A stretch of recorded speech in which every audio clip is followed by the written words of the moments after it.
This is silent sound, subliminal mind control.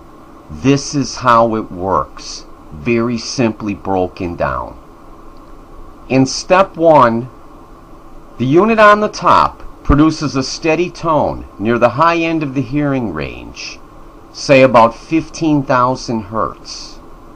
In step 2, which is the same part of step 1, the hypnotist's voice, ranging from say 300 hertz to 4,000 hertz, is injected with microphone.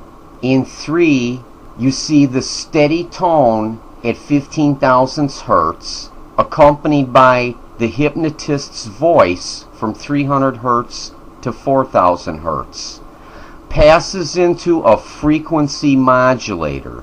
The hypnotist's voice controls the frequency.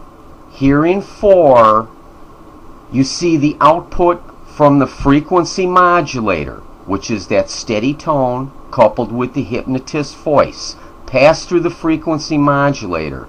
Now you have an output that is more or less a steady tone.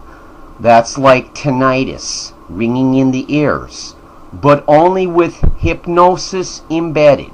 And you see the curve below is magnified to show how the FM frequency modulated voice controls the timing of the transmitter's pulses.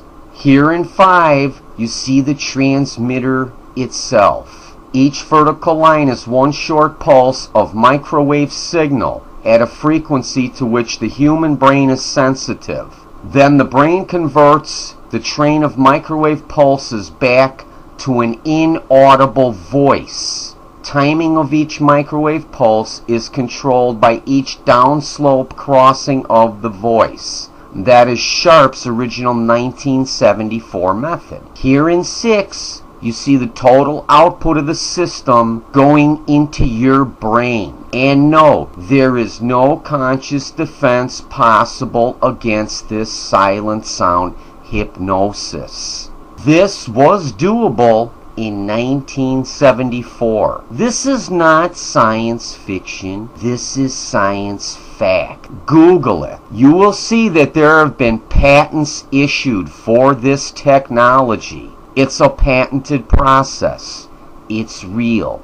It's not imaginary.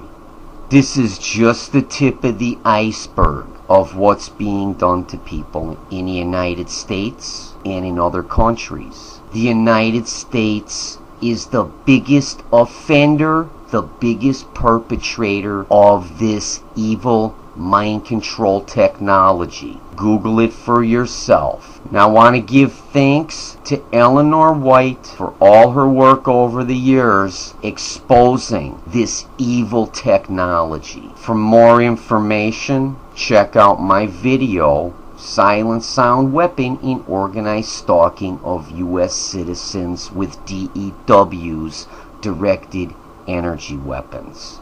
And there's no better source than Raven1.net for information on this evil technology. That's Eleanor White's website. There's a lot of information there on a lot of threats to we the people related to these evil technologies that have been developed by our government since 1947.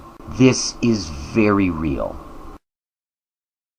This is Silent Sound Mind Control Explained Part 2.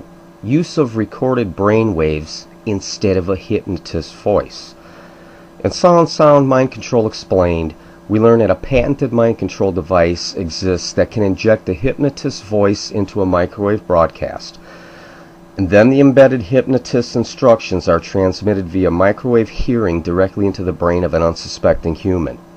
Microwave hearing was first discovered by Dr. Alan Fry in 1961.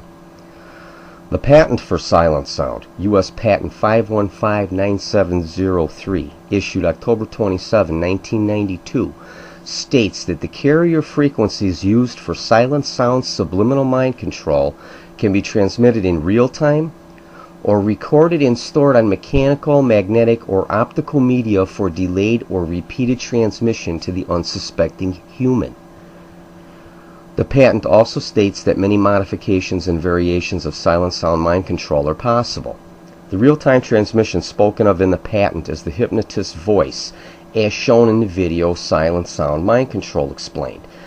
And this is shown as a tool used by organized stalkers to harass and control targeted individuals. The recording of brain waves that can induce any state of consciousness in a human, and the subsequent use of those brain waves in silent sound broadcasts is another method of silent sound subliminal mind control.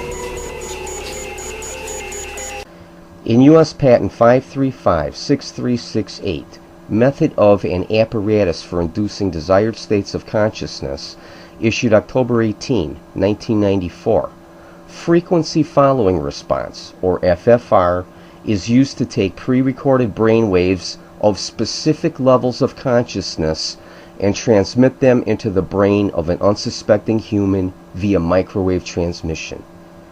In frequency following response, FFR, a human's brain waves are made to follow superimposed frequency patterns, overriding the human's own natural brain waves.